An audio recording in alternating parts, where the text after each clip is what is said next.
Hi there. We've already discussed how thoughtfully chosen typography makes for a better product. Now, let's discuss another element of visual design: color. Did you know color can affect your behavior, mood, and thoughts? Colors can convey emotions, signal actions, and add variety. Red, for example, attracts a lot of attention. That's why things like exit signs, emergency buttons, and stop signs are red. Objects with this color always get noticed. Blue, on the other hand, can communicate serenity and feelings of calmness or peace. That's one reason why blue is considered widely appealing. Keep in mind, certain colors might mean one thing in one region of the world and something totally different elsewhere. You'll learn over time the colors that are most commonly associated with different emotions and how those choices affect your design decisions. For now, I'll explain how color choices and combinations are used in UX design to add emphasis and communicate branding, and can impact accessibility. First, let's talk about how colors can add emphasis in your design. A change in color can draw the attention of users to a focal point in your design. That focal point is often an important action you want users to take, like a sign-up link or a purchase button. Think about the homepage of our dog walker app. We'll want to add emphasis to the schedule button, so we'll probably make that button a bright color. One common rule that UX designers use is the 60-30-10 rule. One neutral color makes up 60% of the color palette in your design. A second complementary color makes up 30% of the palette. A third accent color makes up 10% of the palette to add emphasis. In our dog walker app, we might use white as 60% of the color in the design, gray as 30%, and orange as 10%. Accent colors, like orange in our case, can be used to emphasize or highlight information, whereas neutral colors play a supportive role in backgrounds, lines, and text. Let's pull up our dog walker app in Figma and apply the 60-30-10 rule to the homepage. The last time we worked on the homepage, we added a line of text that said, "Busy afternoon? We can take them for a walk." Let's make this text stand out more by placing a gray rectangle around the text. I'll go to the toolbar at the top left of the page and click on the icon that looks like a square, called Rectangle.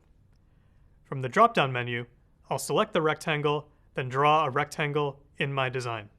Now, I'm going to change the color of the rectangle to a light gray. In this case, I'll pick this light gray, which has the hex code D4D4D4. I'll right-click on the rectangle and select Send to Back so that the text appears on top of the light gray rectangle. There we go. Next, let's create a button. I'll draw a new rectangle following the same steps. This rectangle will be almost as wide as the phone screen, leaving a little bit of white space on the left and right sides. I'm going to use the Align Horizontal Centers button to center the rectangle in the middle of the phone screen. Then, I'm going to change the color of the rectangle to a bright orange to add emphasis, using the hex code FA7B17. I want to make this button stand out because clicking this button is the most important action we want users to take on the screen. Now, I need to add some text to describe this button. I'll go back up to the panel in the top left and click the T for text.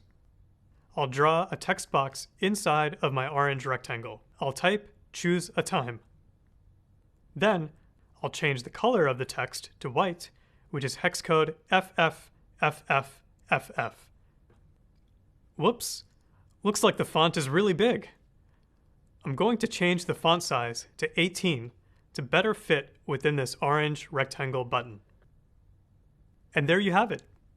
We've begun to add color to our dog walker app homepage to show emphasis. Another reason why color is so important in UX design is that colors can communicate branding. which is the visual appearance and voice of a company. Colors play an important role in a company's brand guidelines, just like typography. Color helps define a product's visual identity, making it stand out among competitors. Think about some of the most globally recognized brands and the colors they feature in their products and logos. Does the yellow of McDonald's arches make you feel cheerful? And does the bold red of Coca-Cola make you feel energetic?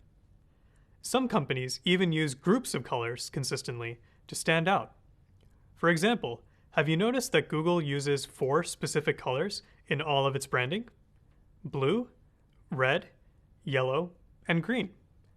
Many of the graphics and animations in this certificate program use the 4 Google colors. That isn't an accident. These colors are consistent across all products, which makes designs from Google easy to identify instantly. When you're working for a company as a new designer, you'll need to be aware of how you use the company's brand colors in your designs. Keep color associations consistent, whether you're designing an app, website, or logo. Third, color choice can impact the accessibility of designs. It's important to check the contrast between the colors you choose. For example, the image on the left uses black text on a white background, which has a high contrast ratio.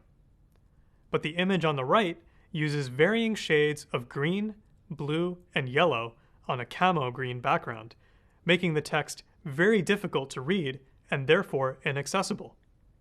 As a designer, you should follow Web Content Accessibility Guidelines, or WCAG, on color contrast standards to make sure your designs are accessible.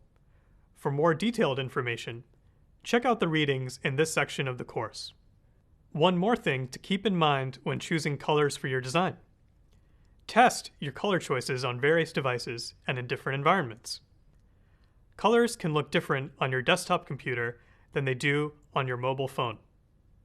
Colors can also look different depending on whether you're using the device in daylight or in the dark. One example of this is a viral internet photo from 2015 of a dress that some internet users described as white and gold and others described as black and blue. Many people were confused about how the same dress could be interpreted as completely different colors.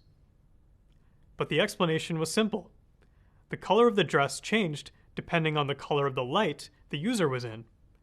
The dress looked black and blue under yellow light, and white and gold under blue light. This is just one example of why testing your color choices in different environments is crucial. We could have an endless discussion on color, but the key takeaway is that using color effectively in your designs should help users better navigate the product. Next up, we'll discuss a third element of visual design: iconography. Let's keep going.